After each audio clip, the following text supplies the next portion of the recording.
The silent guardian and the shadow at the screen door. I only stepped out to the garage for 5 minutes, just to grab the jumper cables. I left the sliding glass door cracked so the breeze could come in.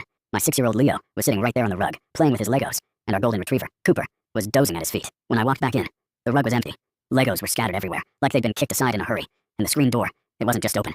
It was ripped off the tracks. Pause. I felt this cold, sharp spike of adrenaline hit my chest. I ran into the yard, screaming Leo's name. Nothing.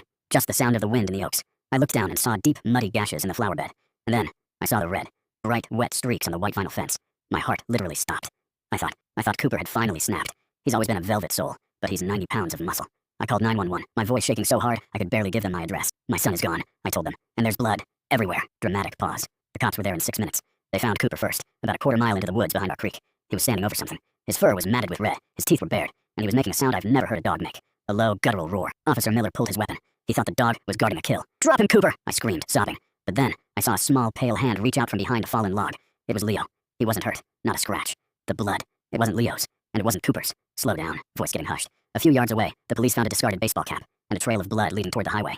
2 hours later, they picked up a guy at a gas station, holding his forearm, which had been shredded to the bone. It turns out, a contractor who'd been working down the street had watched me go into the garage. He thought he had a window. He didn't count on Cooper. Cooper didn't just protect Leo. He drove that man into the woods and held Leo behind him for 45 minutes until help arrived. I looked at my dog that night and realized I'd almost let them shoot him because I didn't trust his. I'll never make that